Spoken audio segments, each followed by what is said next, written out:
Sure. So it was the second day of my junior year of high school. New Jersey always starts after Labor Day, and so Monday the 10th was our first day, and then September 11th was the second day of school as a junior. Um, and school started about 8 o'clock, and it was about midway through that first period where we heard a boom. And where I'd gone to school, St. Peter's Prep Jesuit High School in New Jersey. Where it was situated was about a mile away from the World Trade Center, but in New Jersey. And it was separated by the Hudson River. And now if you visit, it has all these high-rise apartment buildings and skyscrapers where all these businesses from New York relocated to. But back then, we were able to have a clear view of the New York skyline, like $1 million view. And so it was in the middle of class, we heard a boom, and there was a lot of construction going on, so we didn't think anything really of it. And then maybe 15, 20 minutes later, our principal comes on the loudspeaker, and he had said a plane had hit one of the twin towers. We're still looking, getting information. Didn't think anything of it. And then a little while later, you know how boys are, it's an all-boys school. Rumors start spreading. You know, what was this? Was it a single pilot plane who lost control? No one knew that it was an actual big, 747 that did it. And then a second plane hit. And that's when the rumors really started flying. And our principal came on the loudspeaker again and said a second plane had hit the other tower. Police and FBI and everyone, there's no information yet. As we get information, we're going to let you know. And I remember school continued, which as an adult, I think that probably was the best thing. As a kid, you have no idea what's happening. And so we went through really the rest of our day. And some teachers taught their lessons, whatever the material was that day. Others would turn on the radio. We didn't have TVs in the classroom, and get the news updates in the radio. And I remember my English class, we sat for about 30 minutes just listening to the reporters give information over the air. And eventually, as classes are changing, like I said, we had 2 buildings. You'd go from building 1 to the next building. As classes were changing, we would kind of sneak a peek and see what's happening over there, and you couldn't see anything. Just a lot of dust, a lot of debris. The color gray is imprinted in my mind from that day. Eventually, during the school day, we received word that the first tower fell. And then I want to say by 10:30, the second tower had fell. So if you think of it as a school day, 2 hours into the second day of school, this disaster happened. This terrorist attack happened. Over the course of the day, because we were right on the waterfront, people from downtown New York, that Wall Street area, were ferried over from downtown New York to downtown Jersey City where we were. And for the most part, early in that morning, they were just regular businessmen. Later in the day, right around our lunchtime, the people who were coming off of the boats that we saw just completely covered from head to toe in soot and debris. Um, a scary image, almost like they were walking ghosts, if you could picture that. Not to be too dramatic, but that's what I remember it being. Um, as a school teacher, I look back and you go through hours of training to be a teacher, right? You learn your subject, English, science, but you also learn little tips to be a teacher. There is nothing in the playbook that teaches a teacher what to do when there's a terrorist attack a mile away. And so I give so much credit to the leadership of the school at the time. The principal, his name was Jack Roslowski. He's now president of Xavier in Manhattan. And his leadership was just incredible to watch, even as a young man, just seeing how calm he was. And so at around lunchtime, they called all the students whose parents worked in the Trade Center to tell them what they knew. Here's the information, we're dispelling any rumors, that sort of thing. Later in the day, they called my name down, along with a few other names, about a dozen, maybe 15. All of our fathers were firefighters or police officers who were sent over to New York to begin to help. As the towers fell, all of New York's police and firemen went to that scene. Well, they still needed folks to handle the other calls or to handle traffic, that sort of thing. So any officer who was available in New Jersey was sent over. So my father was there for about 3 or 4 days. We didn't hear from him because he had to work in the city. And that was kind of a scary moment where, as you're sitting there as a high school student, well, my buddy, his father's a cop. This guy, his father's a firefighter. This guy, his father's a firefighter. Seeing like, oh, that's what we all have in common. What are they telling us? And the principal was very honest, and he said, we got word that your fathers were sent over to New York to work and kind of handle whatever was happening over there. We just want to let you know that.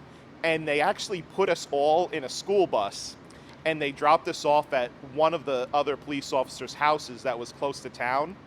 And our mothers came to pick us up from that house because there was no way we were leaving downtown Jersey City. Traffic was just terrible. You can imagine people trying to flee New York. Just a crazy day. My mother was so strong those days. 9/11 was scary. 9/12 was just as scary for different reasons, and I say that we didn't have school. So 9/11 we had a regular school day. 9/12 they didn't have school. And just watching the news reports, not hearing from our parents, not hearing from other loved ones, that's much scarier than going through a regular day with that in the background. St. Peter's turned into a Red Cross sanctuary, so if people didn't have places to go, they came to school and we had cots for them and meals. So that goes back to the whole Jesuit idea of always reaching out, being men for others. Even in a time of crisis, opening up the school, which I know Jesuit Dallas would do in a heartbeat when we had tornadoes and all of that. And then, brother, we went back to school on 9/13. Well, that was on Thursday. Went back to school, and it was a little different. It was a little scary, for my whole life, seeing those two towers there as you pulled into school, not there anymore, and knowing what happened. The images of people walking down the street, like I said, covered head to toe in debris and dust is scary. The smell of death was still in the air. Again, not to be graphic or upsetting. And what was cool and what was needed was starting that Thursday, every day before school started in the lobby of the school, we would have a prayer service.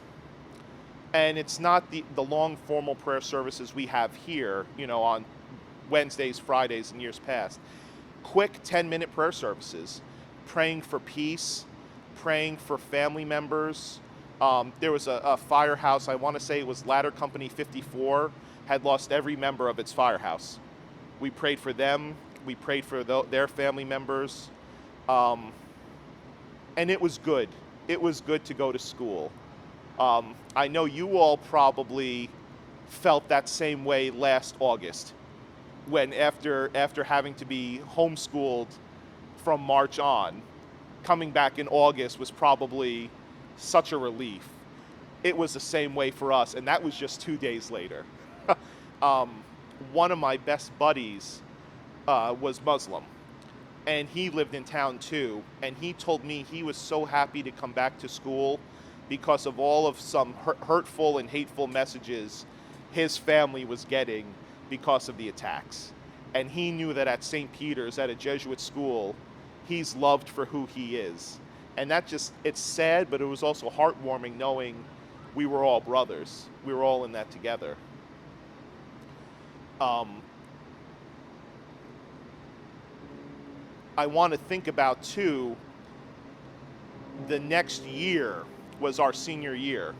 And you know all Jesuit schools start off with Mass of the Holy Spirit. Remember what I said, we didn't start till after Labor Day. The school, in its wisdom, declared our Mass of the Holy Spirit would be on the 1-year anniversary of 9/11. And it was just a cool experience, commemorating, praying, crying with classmates and teachers about that day that happened a year ago.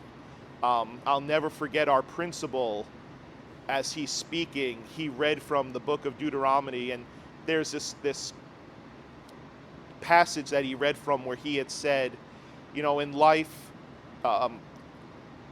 you follow the Lord. If you love the Lord, destruction will not come your way. I look to the east, I look to the west, I see destruction. But the Lord asks you, choose life. And that was the last thing he said. He said, remember, men, no matter what life deals with you, no matter what the issue is, choose good and choose life. And I thought, what a beautiful way to end that prayer service. And of course, throughout that year, I remember going to funerals of St. Peter's alums who I didn't know, but they went to the same parish as us, and it just felt like the right thing. Anyone who's a student here or a member of our Jesuit community, you know what I'm talking about. When a family when someone loses a family member, the brotherhood kicks in, and there were a lot of moments that year and the year after where you just felt brotherhood. And I don't think that was unique to St. Peter's. I think that was unique to that's how America was. America kind of got in together. What else we got? I mean, so I guess you and I already talked about the experience when it hit and when after it hit. You talked about, I guess, your experience, or you talked about like the newspapers that you had. Yeah. You sent me information on that. Talk about that? Yeah. Sure. So one of the things, he still does this to this day. My father every day went to our corner store, and he would buy the town paper, which was the Jersey Journal, and he would buy the New York Daily News. And is it recording? Yeah. And in his wisdom, he decided over the course of that week, he would buy extra copies, and he then vacuum sealed them all. And so when he was cleaning out their house a couple weeks ago, he found just stacks and stacks of those vacuum sealed papers, and I have them. He mailed them all to me, and so I have a bunch at my home. I gave some to Mr. Ash to use in the history department, or show with the roundup if you guys need to use that. And so I think what I'm going to do is, over the next few years, different milestone years, open them up. Now I'm going to be honest, I couldn't do it today. Couldn't do it today. I tried, and I got overwhelmed, and that's kind of the shared human experience, I think, is that even 20 years later, thinking about those moments, it's a sad day, but I'm going to compare it to Easter Sunday. We're all sad on Good Friday, but then on Easter Sunday, we roll away the tomb, and there's goodness. And so I think about that day and I'm overcome with sadness. I'm sad for the families. I'm angry about the evil that happened that day. But then I'm also overwhelmed with joy that people stepped up. And then yesterday you talked about your experience when you came to Texas and like work and just you realized of like the attack kind of being outside of that Sure. specific area. Mm-hmm. And so maybe growing up in that area, you become a 9/11 snob, if that's an appropriate word, um, because of how involved my family was and the different communities I was a part of were involved. It wasn't until I moved to Texas when I realized, hey, there were other communities that were impacted too. And what I mean by that was I was talking to a colleague here, and she was telling me when it happened, the school rolled different TVs into different areas of the school. Administration rolled different TV, and each counselor was kind of assigned to an area to talk with the kid, talk to students here, kind of guide them through what's happening. And my first impression was, well, why are you guys doing that? And it wasn't until I realized, oh, you know, idiot, this is a national story. This is a huge deal.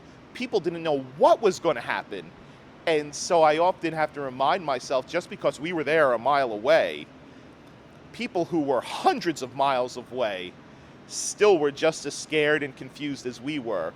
And that was kind of a sobering moment to realize that sort of, you know, how important. I knew it was important, but just how important it was to everybody. That's kind of a humbling moment to realize that. I realized I talked about kind of what the next day was, and then I jumped right to the next year, right? Yeah. How important sports were and kind of TV. Immediately after, you know, there's that famous image, I want to say, of President Bush. Maybe it was with the Washington Nationals. He threw out the first pitch for the first baseball game after, right? Well, the first baseball game in New York was the next week, and it was a New York Mets home game against the rival Atlanta Braves. And the Mets stink. They always have. They always will. I'm a Mets fan. I could say it. But in a Disney moment, Mike Piazza hits a home run to win the game in the first game back in New York since then. A New York team won, and it was kind of like, okay, we're back. Things are going to look up. The next night, Saturday Night Live returned, and I remember Mayor Giuliani, America's Mayor Rudy Giuliani, he had said he was in the opening monologue, the opening sequence, and the producer of Saturday Night Live was there, Lorne Michael. And Lorne Michael leans over to Rudy Giuliani in the skit, and he says, well, Mayor, are we allowed to be funny again? Are we allowed to laugh? And Rudy looks over at him, and he says, why start being funny now? Poking fun, you know. But it was kind of like, okay, New York's back. They're laughing. SNL's back. Sports are back. I remember every Monday Night Football game, the crowds going crazy, singing the national anthem. Sports were a big healer. Especially in that area. That kind of brought everyone back together again. And, you know, in October, the Yankees made the World Series again, but that was still good for New York that they had a World Series team. I don't really have any more questions. I'm trying to think if there's anything else. I mean, it was a perfect day. Yeah. The weather was, you know, a great September fall day. You know, we would joke, we'd call it, you know, SportsCenter has the top 10. Yeah. We would often joke and say, top 10 day, top 10. And it was just not a cloud in the sky, and just how amazing that. So, September 11th, 2001, I was in the 7th grade. I was 12 years old, and I was in a school called Our Lady of Fatima. And the cool thing, kind of, where New York is very big and very popular, but it's also, things are not far from each other. So our school was about 13, 14 miles from the towers. In Our Lady of Fatima, 6th, 7th, and 8th graders, we had the top floor of the building. It was a 3-story building, pretty tall. And on one side of the building where we had classes, you had the view of the entire city. And you know, September 11th was a clear day, beautiful sky, and you could see the city skyline for miles. I was actually in a religion class with Miss Gentilella, and I'll never forget. And we had our desks were facing the board straight, and the city was to our backs. And I remember there was a girl in our class. She got up and she rolls her hand and she goes, Miss Gentilella, it looks like there's a fire in the towers. And she kind of just brushed it off like, you know what, probably just some big accident. Don't worry about it. Those towers are built to last forever. There's guys, don't pay attention to it. It's okay. And I don't, at that time, no one really knew what was going on, what was happening, and we were young, so it's like, okay, it's just a fire in the towers, and we move forward with class. About, I don't know how long, but it was definitely a couple minutes later, the principal of the school, she made an announcement, and she asked that every class that's facing the city to put the blinds down. And then that was kind of like, okay, something is happening. We still don't know. I remember the teacher being, okay, if you're in the back, just please put the blinds down for whatever reason. And it was still unclear what was going on. Then another minutes passed by, and someone knocked on the door, and it was one of the secretaries. I'll never forget, she gave a note to Ms. Gentilella, and she kind of like froze. And in the note, it was saying that there was a terrorist attack in New York City. And she froze. She didn't know what to do. And it took her a couple of seconds, maybe a minute or two, to really like gather herself together. And this is the part that I always thought was significant. We didn't know, and to this day, I don't know if she did the right thing or not, but it was a moment where she said, you know what, guys, this is something that you have to witness and see, because you're going to tell the story to your kids one day. She opened up the blinds and she told us what was happening, and we watched. By that time, the second plane hadn't hit yet, but she told us there was a terrorist attack, and we're watching the skyline, and you just see the fire, and the fire just got bigger and bigger, and the smoke got bigger. For us as students at that age, it was weird, more because our perception of the city was it's a big city. Most of our parents worked in the city. And I know for me, for example, I knew where my mom worked. She always worked near the Empire State Building, which is 34th Street, which was not that far from the towers, but far enough where I know she was safe. My dad worked by the Chrysler Building, and I knew he was safe too. But there was still this uncertainty of what's going to happen. You had other students who knew their parents worked in the towers or near the towers, and you could feel their pain and fear. So then a couple minutes passed by, and we all saw the second plane hit the tower. And that was pretty, that's a image that you don't forget. And it's hard to remember. It's hard to remember that, because the time that second tower hit, for most of us in that classroom, the teacher, that was the big, oh my God, this is really bad. And I remember, not as a young kid, but as an adult or young teenager, we kept in contact, some of my classmates in those times, and we still to this day kind of talked about that moment. And I forgot who it was, but we kind of put it that day, the very little innocence or kid-like or child that you have in you at 12 years old, that day was gone. Because we witnessed something big. At that moment, I don't think we understood how big it was, but as the days progressed, as the weeks went by, we understood that this is a much bigger problem. It was scary. And then, like I said, then we weren't allowed to leave the classrooms, and that was an announcement. And then the principal started calling kids down, and we were wondering why they're calling kids down. Is it because something happened, their parents were there? And we found out it was just parents or grandparents, aunts, uncles picking up students from class. And as you're waiting, we're still watching the towers because we couldn't leave the room. And then all of a sudden, we just see the towers fall, at least one of the towers fall. that was hard because as I remember one of the towers falling, one of the girls, she just dropped to her knees and just started crying, my dad, my dad, my dad, oh my God, my dad. And that for us, like I said, it was you now understood and felt pain from another person because it didn't happen to you, but you understood it, and there was nothing that you can do to console her. And we're hugging her, and we're like, it's okay, he definitely is not there, we're trying our best. Even the teacher, like, let's just pray, it's okay. um and we found out later that her father was there, but he survived. He was very lucky, and he got out.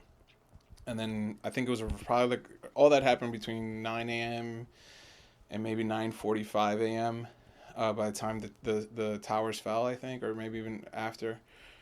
But I remember my mom picked me up once after both towers fell. My mom actually came to school and picked me up, and I asked her where she was, and she said she was on her way into Manhattan. And there's an area called the to get into from Queens into Manhattan, you have to go through the Midtown Tunnel.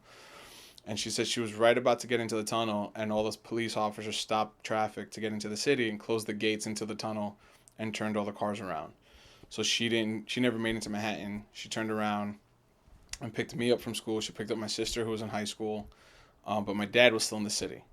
And like I said, he worked more in the Midtown area by the Chrysler Building, and we had zero contact. So the Twin Towers, they had these massive antennas on top of the towers, and there was no way to call. Even if you had a cell phone, it didn't matter. There was no way to contact people that day in New York City, and it was the waiting game. My grandfather was in the hospital, I remember, and they had to evacuate him out of the hospital to make room for people who were coming in from the city. And then probably like around 4 o'clock, my dad showed up to the house. We were all, he had to walk, and it was one of those things where I didn't experience it, but my dad always tells us it was eerie because you saw all these people walking from downtown. The only way to get out of Manhattan was to walk through a bridge. They closed down all the tunnels. So he said you had just a bunch of thousands and thousands, and maybe not millions of people walking out of Manhattan from the Trade Center, walking up north to get to the Queensboro Bridge, or we call the 59th Street Bridge. And he was on that bridge, and he said it was the first time you really saw people being humans and loving and compassionate, because there's people covered in dust, bleeding, and everyone's just stopping. Cars were stopping, people just giving water, trying to help everyone out. It was one of those experiences where New York, and it's hard to explain because people who are not from New York don't, but New York is a very live city. The nickname is the city that never sleeps, and it is. It's New York is a beautiful place, and it was the first time that you experienced where New York was really shut down. There was restaurants were closed, people didn't want to go out. There's a huge sense of fear, and the biggest fear was you didn't know what was going to happen next. The towers happened, then you heard about the planes in Pennsylvania, and then the other one in Washington. So there was, what's next? What's going to happen next? Is there going to be another attack? All the flights shut down. And then finally, once there was a sense of control, there was still a fear. No one wanted to do anything. School, I think, was closed the rest of the week, if I remember correctly. And we didn't go back till Monday. And there were still even kids who were scared to go back, families who were afraid to send their kids to school. One of the big things that I noticed too, and like I said, these are things I didn't notice as a kid, but we kind of noticed it. We never really talked about it, but as we got older, we did. New York, where we live, is an area called Jackson Heights, where my school was. And Jackson Heights, I think it's still considered one of the most diverse cities in the country. We had our student population were Hispanics, people from South America, Caribbean, African American, a lot of Asian, a lot of Indian families, Middle Eastern families. We noticed that the students who were Middle Eastern did not come back. One or two did, but most of them did not, and it was fear. They were afraid, and they were one of my good friends.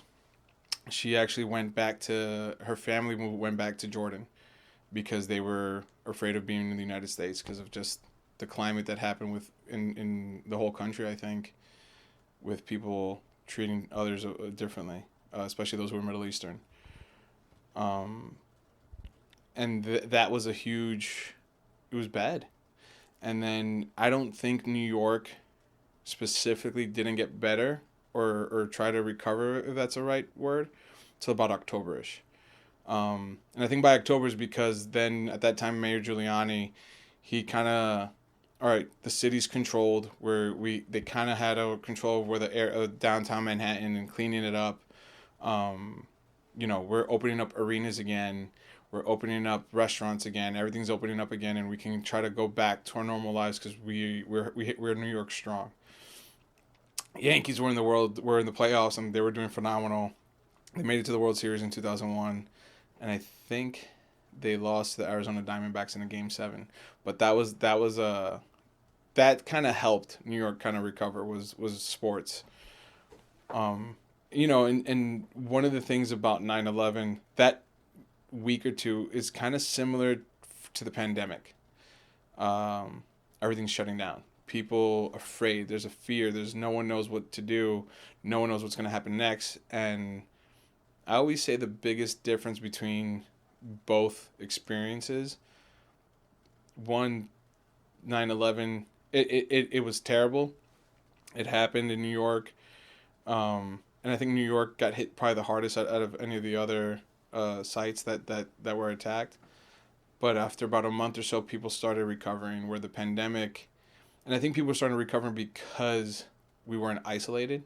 Whereas in the pandemic, people had to be isolated. So there was never a sense of brotherhood, of you can't see your neighbors and see how they're doing. You were able to visit your family during that time in September. But yeah. What's next? We kind of touched on that. A little bit of everything. But Yeah. Yeah, that was really good. Yeah. What emotions did you feel on that dreadful day? Fear. Fear was the biggest emotion. Fear. And like I said, I think it was fear and just not knowing. And the fear came from not knowing what's going to happen. It's just sad. Just you were afraid. And that was the first time that, like, in schools, we actually had to practice, like, evacuation drills. And, usually it was always just a fire drill, and that's it. And then it was these evacuation drills. And then what if there's another attack drill? What do we do? There was a huge sense of fear. And like I said, I think the biggest thing, too, at that age, I didn't recognize it then, but more as I got older, was you became an adult very quick. Because people were hurting, people were sad, and your classmates lost family members. And that was the first time you experienced death at a very young age.